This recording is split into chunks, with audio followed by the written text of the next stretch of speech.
Welcome back to Incredible Basements. I'm Mike Rowe. You know, most of us from time to time long to relive the past. Few of us, though, can actually recreate it. Our next basement is going to take you back in time to a place that existed at the end of the 19th century.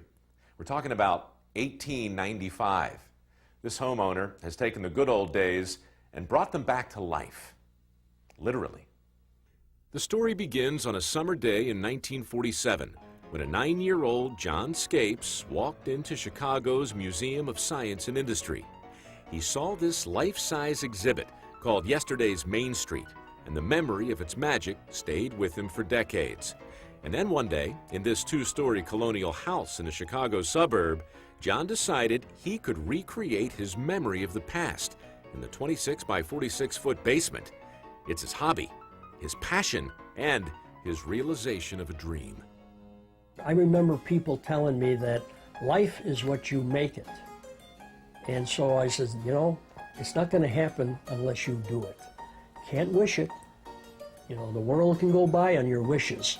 You got to make it happen. And that's what I've done. He's been at it 30 years. It's been a personal, hands-on project all the way. I felt I could do it with my own 2 hands. I could make this. He's built an old-fashioned main street with storefronts that line the walls of the basement. It captures a moment in time between 1895 and 1900. The barbershop scene here is really dedicated to my father. That picture was taken from a smaller photograph of my father's barbershop. My father is the second one from the left, and maybe you can see the resemblance. The windows of the millinery store have family heirlooms too. Some of them belong to John's wife, Diane. On my side of the millinery, I have my Wanda walking doll. There's pictures of my grandmother.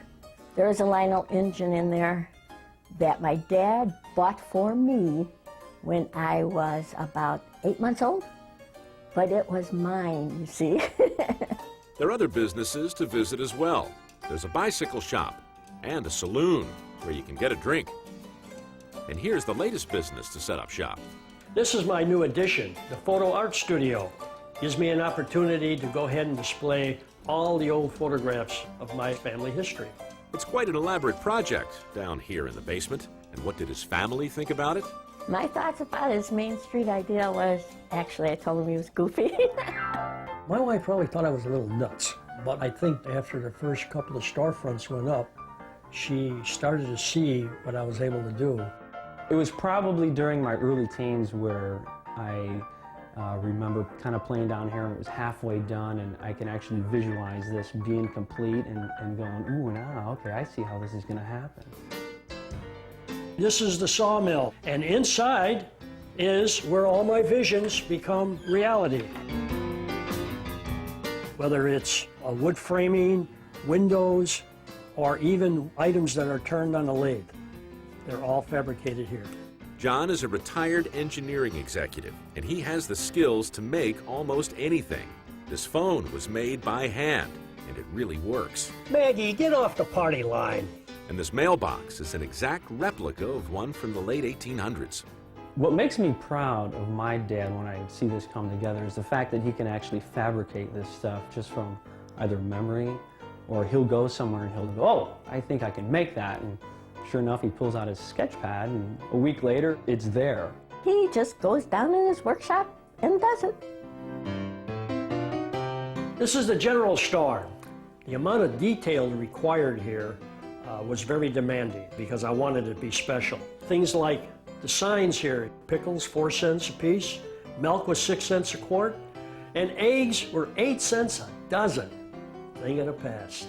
I even spray the oranges with an orange scent. What's really nice about this is you can walk in. This is really all my pride and joy. I had to do a lot of layout work, get all the things that I definitely wanted to have displayed here and fit them in. The bean counter, for instance, the post office was a task. Even the fishing equipment here, fabric material. They even had the medicines at that time. They did everything. I even have some of the letters in the post office that actually are of that period of time. Hey, want to mail a letter?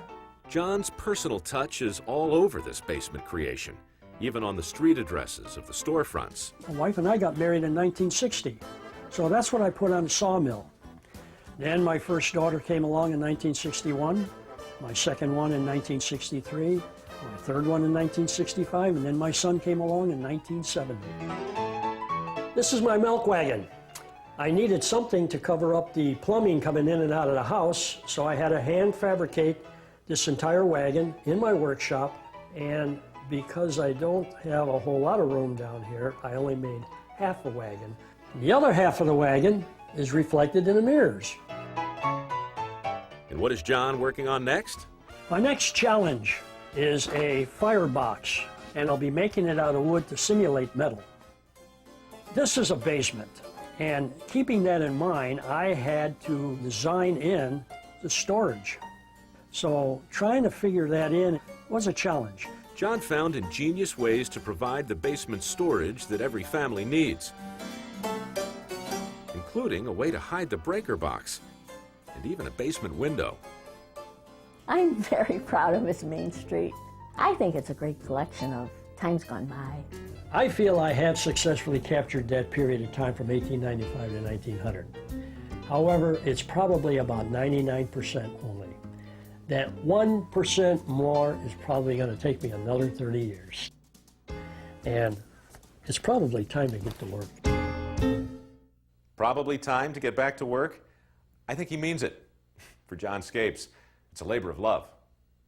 Coming up on Incredible Basements, this fabulous vintage arcade brings back the video games you love to play. Hang on to your quarters. If you have any questions or comments, we'd like to hear from you. Write us at Incredible Basements, care of HGTV, Box 50970, Knoxville, Tennessee, 37950. Be sure to include your daytime phone number.